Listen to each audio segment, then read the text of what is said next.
Sempre que a gente está com a palavra do Senhor, quando a gente vai abrir a Bíblia, Deus fala. E sempre que Deus fala, alguma coisa acontece. A preciosidade da palavra de Deus disponível a nós, através de todos os meios que nós temos, hoje tão simples, tão acessível, que em qualquer momento, à noite, no escuro, eu posso ter acesso, onde antigamente outros nem a tinham, ou a dificuldade que tinham de ter acesso a ela. E na mesma certeza de que sempre que eu acesso a palavra, Deus fala e alguma coisa acontece. Por isso nós também, nessa segunda semana de dezembro, juntamente com mais ou menos 60 países, hoje, celebramos a Semana da Bíblia, a Semana da Palavra de Deus, e hoje, de uma forma especial, a gente poder também celebrar a palavra. Certa feita, Jesus estava com os seus discípulos, e naquela situação que eles estavam vivendo, muitos estavam se afastando, saindo de perto de Jesus, e Jesus pergunta para alguns ali, para eles, melhor usar o microfone?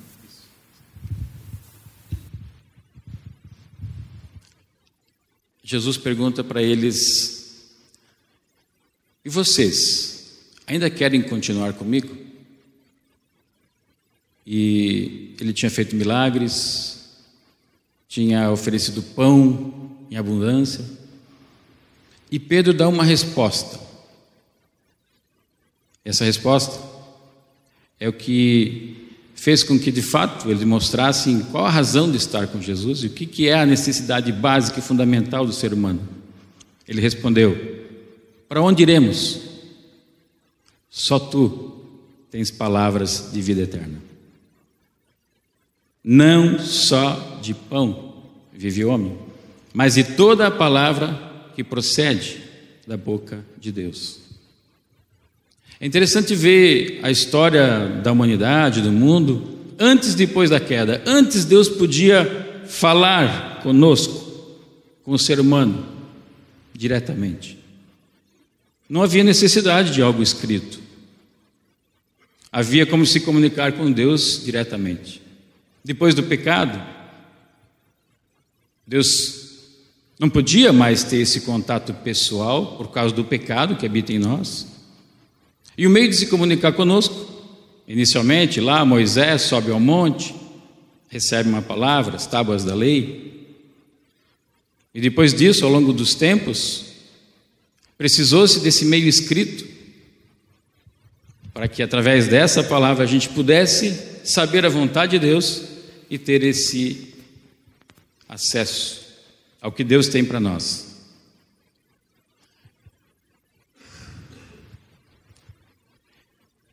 Por isso, tem algo que para mim, a gente sempre compartilha bastante, uma das coisas que revelam também o poder de que essa é a palavra de Deus, a Bíblia que nós temos, a gente parar para pensar que a formação desse livro que a gente tem chamado Bíblia, ele é feito de 40 autores, que nesse período que vocês podem ler de 1500 antes de Cristo até 1500 antes e 450 depois de Cristo, lá é o Dzinho, desculpe, 1500 antes de Cristo até 450 antes de Cristo, e de 45 depois de Cristo até 90 é o período que foi formado, totalizando um período de 1600 anos, ou seja, durante todo esse tempo, 40 autores diferentes formaram o que nós temos hoje como a Bíblia. Muitos querem desacreditar esse livro. Já se tentou de todas as formas, mas ele é, de fato, a palavra de Deus revelada a nós. Quando Pedro disse para Jesus: só tu tens palavras de vida eterna, ao dizer isso, ele percebeu, ficou muito claro, que sem essa palavra, Não há como fazer a vontade de Deus, saber a vontade de Deus e seguir a vontade de Deus. Não há um meio de acessar ao plano de Deus para nós sem a Bíblia. É o único meio. O Espírito Santo fala aos nossos corações, mas ele fala a nós através da palavra. Vamos ver o que alguns autores falam também sobre o que é a palavra para eles. Olha o que Jeremias diz: quando as tuas palavras forem encontradas, eu as comi, elas são a minha alegria e o meu júbilo, pois pertenço a ti, Senhor dos exércitos. São, nessa linguagem, alimento. São alimento da nossa vida. Às vezes a gente sofre tanto raquitismo espiritual, justamente porque nos falta o essencial, a palavra. A gente viu o vídeo dos chineses, essa imagem de pessoas recebendo quase com vontade, né? Estavam cheirando, estavam pegando ela e querendo sentir. Tal é o significado da palavra. Jeremias tinha vontade até de comê-la. Um salmo muito conhecido, Salmo 119, 105. Lâmpada para os meus pés é a tua palavra, e luz que clareia os meus caminhos. Cada passo que eu dou, eu preciso dá-lo na minha vida, em todas as circunstâncias, iluminado pela palavra de Deus, iluminado por aquilo que Deus quer para a minha vida.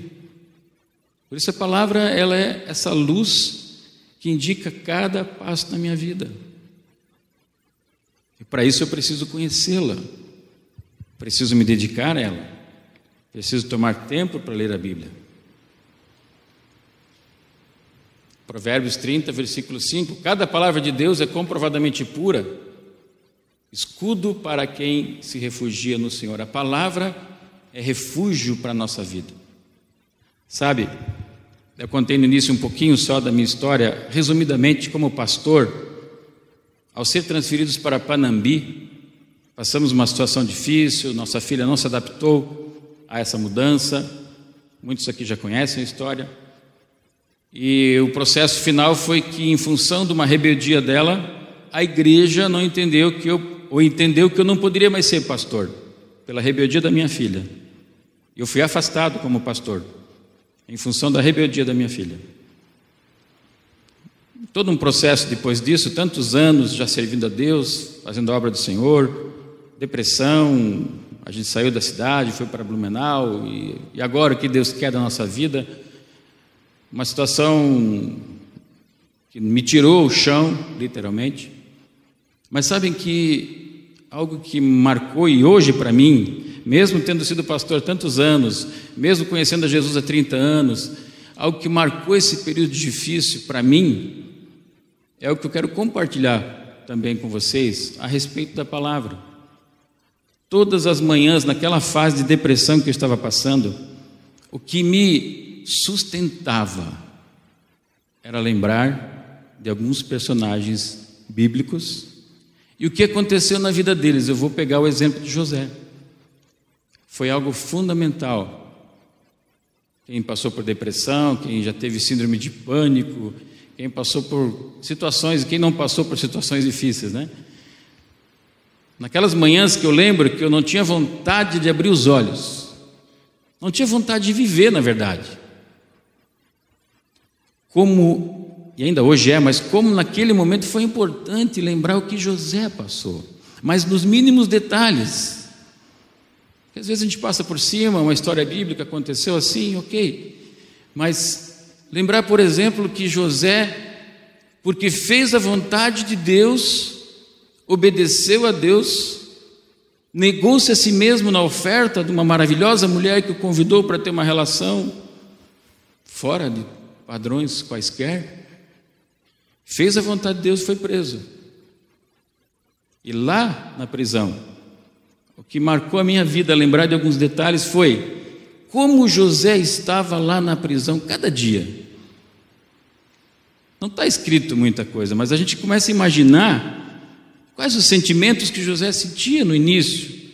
Sabe lá, são conjecturas nossas, pode ser alguma coisa que a gente mesmo projeta, mas eu fiquei imaginando aquela cena, sabe, quando tem aqueles filmes que a gente vê o preso botando os risquinhos na parede, contando os dias que está preso.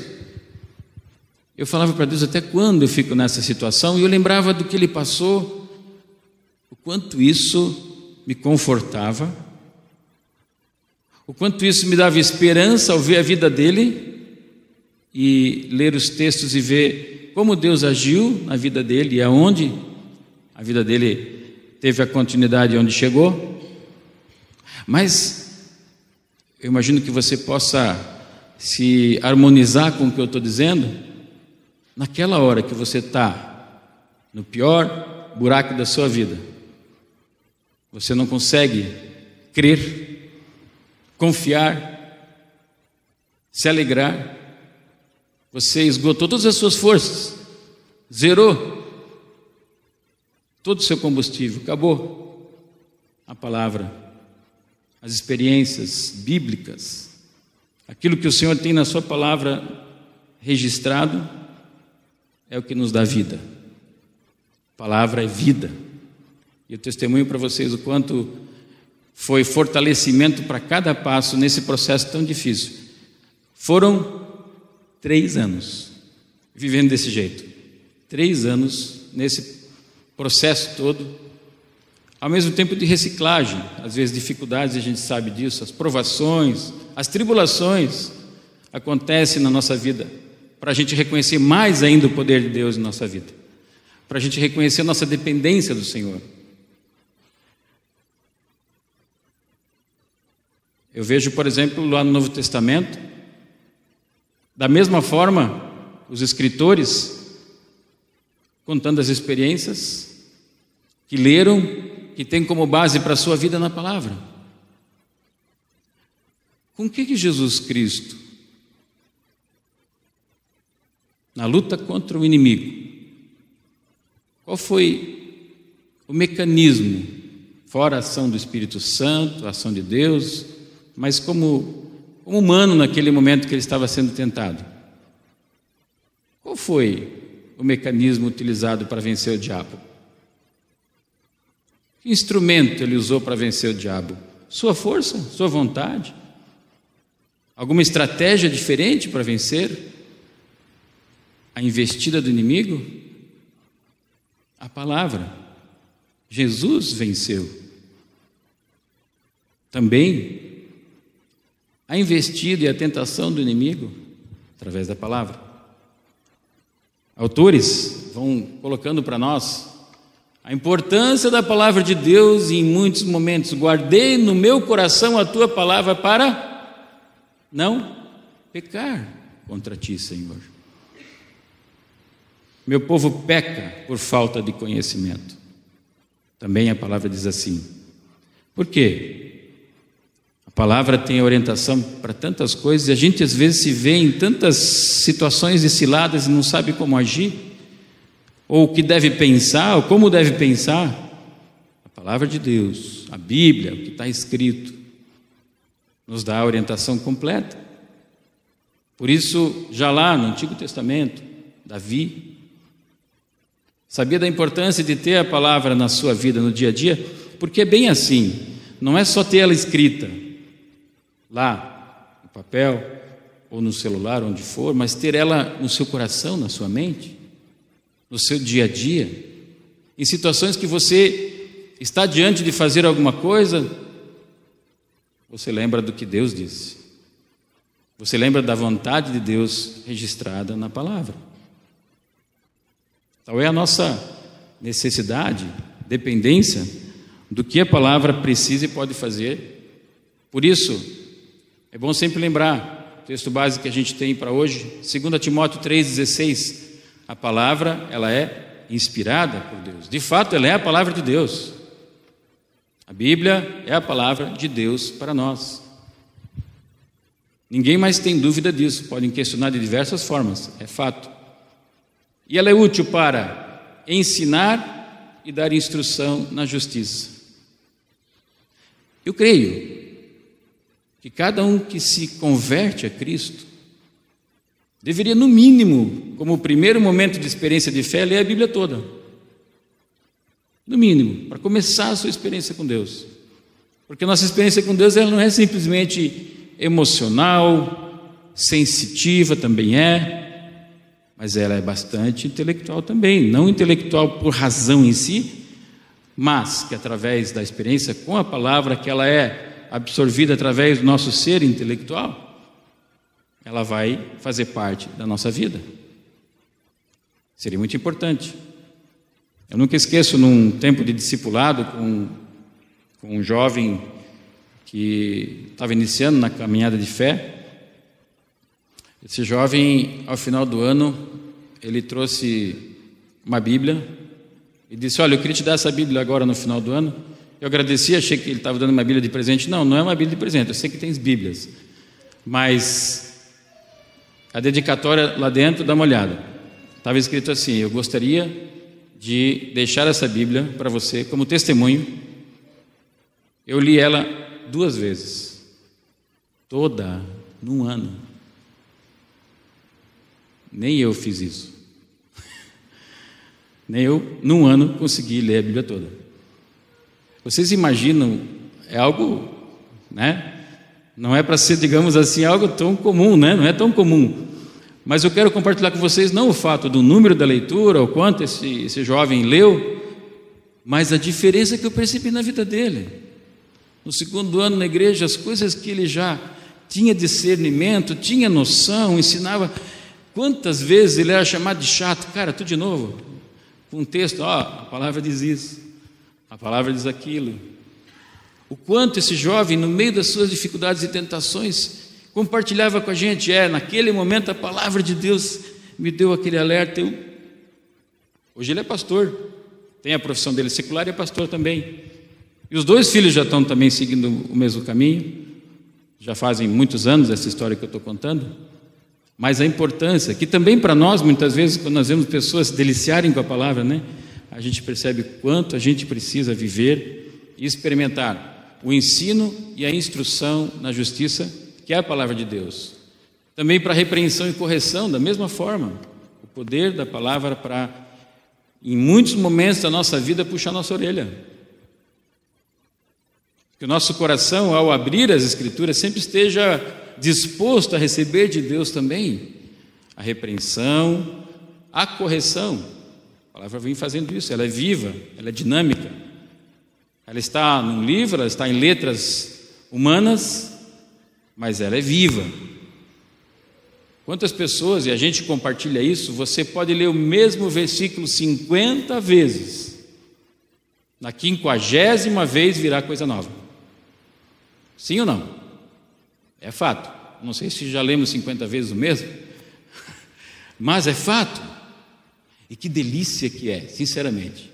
Você abre lá um texto e você vai lá, não, isso eu já li.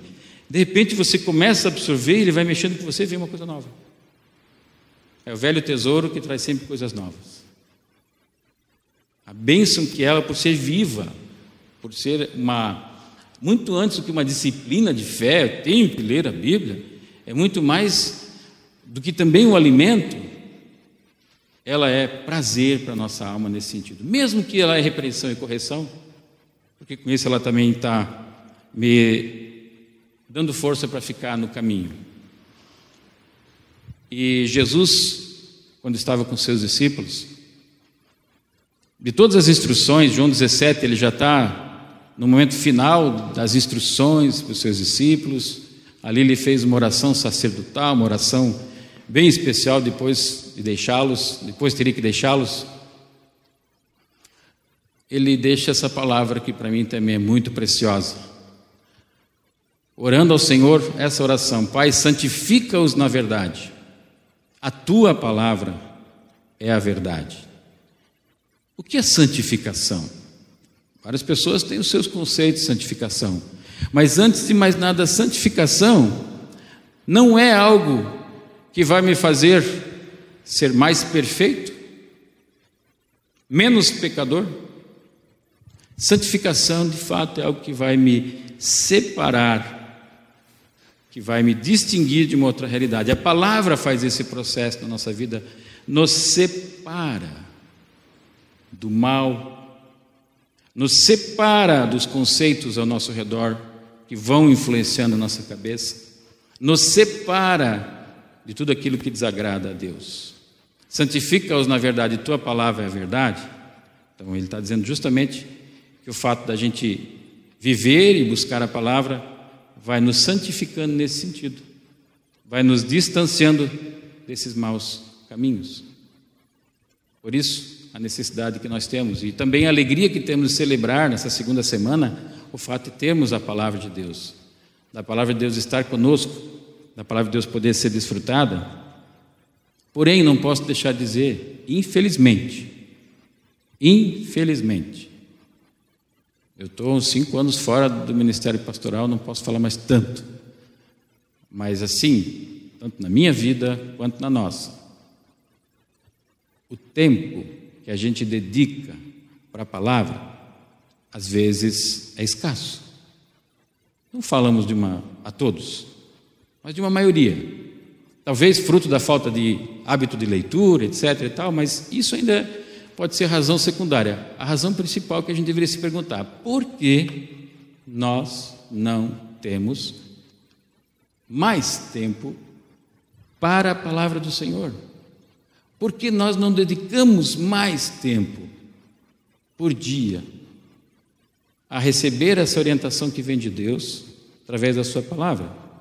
Aquele uso para consumo próprio, aquele uso da palavra para você, para o seu dia a dia, no culto é importante, no grupo pequeno, nos grupos que a gente participa, ouvir a palavra, mas aquela sua análise, leitura, mas eu não entendo, faça esse processo. E justamente o importante, perguntas é que movem o mundo. Se trazer uma pergunta do que você não entendeu, num processo, depois de receber a resposta, é o aprendizado. Esse jovem que leu a Bíblia toda, o ano seguinte, eu quase fiquei maluco com as perguntas que vinham, que eu nem tinha feito às vezes. Eu fiz 5 anos de teologia, ele me trouxe perguntas que eu nunca tinha feito essa pergunta. Que bênção, porque daí buscar a resposta eu aprendi coisas novas, e sempre aprendemos coisas novas, sempre. Então vejam que preciosidade a gente tem à nossa disposição, está lá, deitado na cama, tranquilão, é só abrir, tem tanta coisa para assistir e ver, né? Abre a palavra, clica ali e tira o teu tempo para dar uma leitura no capítulo 2, 3, lá do Antigo, do Novo, coisas tão preciosas. E a gente, como igreja, precisa tanto disso. Minha oração é que o Senhor nos ilumine, o Espírito Santo nos desperte, para que nós sejamos cada dia mais o povo da palavra, a palavra do Senhor, e viver também. Bem-aventurados os que ouvem, mas mais bem-aventurados são os que a praticam. Amém. Amém.